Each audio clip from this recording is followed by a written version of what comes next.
পারছো তোমরা? বসে দেখি 10.2 থেকে 1 থেকে 6 এর মধ্যে কোনটা করব? 5 একটা।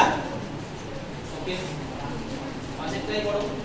দেখো বলছে 5 অশ্ব ক্ষমতা সম্পন্ন, অশ্ব ক্ষমতা মানে হর্স পাওয়ার, মানে অর্থাৎ শক্তি, ঠিক আছে?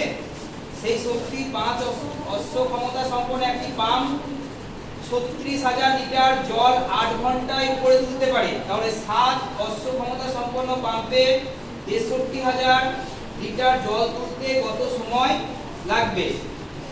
ঠিক আছে, তাহলে প্রথমে আমরা অশ্ব ক্ষমতা লিখব।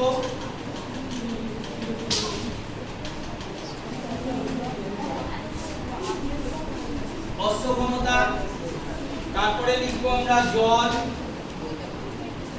ব্র্যাকেটে লিখব লিটার, তারপরে আমরা লিখব সময়,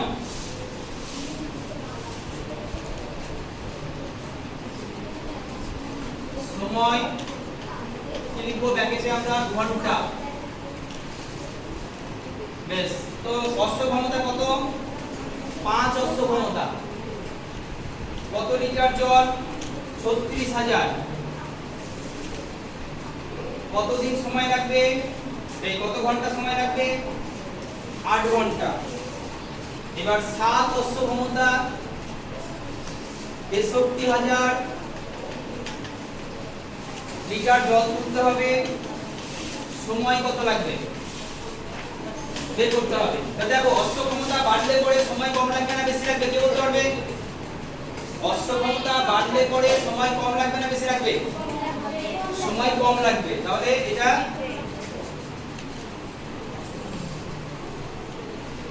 এখানে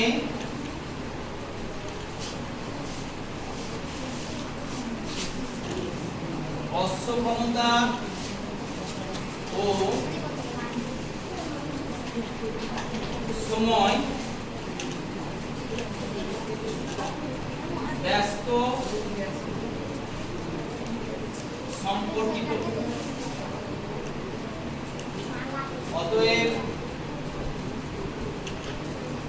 ভগ্নাংশটি কি হবে? আচ্ছা কি বললাম, সময় কম লাগবে, তাহলে 5টা উপরে হবে 7টা নিচে হবে। আবার দেখো জল বেড়েছে, তাহলে সময় কম লাগবে না বেশি লাগবে? জল বেড়েছে, সময় বাড়বে, তাহলে কি সম্পর্ক? সরল সম্পর্ক। জল ও সময় সরল সম্পর্কিত।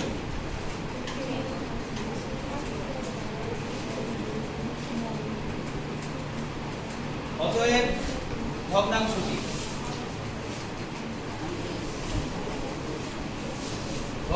কি হবে? বাড়বে বললাম না, তাহলে 63,000টা উপরে হবে আর নিচে কত হবে? 36,000, তাই না? 36,000।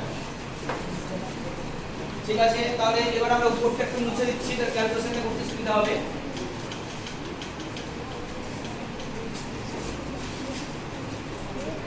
তাহলে দেখো অতএব নির্ণেয় কি লিখব?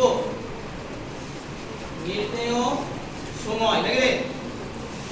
নির্ণেয় সময় সমান প্রথমে আমরা লিখব 5/7 গণিত 63 এর পরে কটা শূন্য? 3টে শূন্য, বাই 36 এর পরে 3টে শূন্য, ইনটু কত? 8। আচ্ছা এবার 3টে শূন্য কেটে দাও। 7 9 কত? 63, 4 9 কত? 36, মানে নিচে 4 হবে, নিচে 4 লিখো, 4 2 8, তাহলে কত হলো? 5 2 10 ঘন্টা, তাই না? এইভাবে করতে হবে।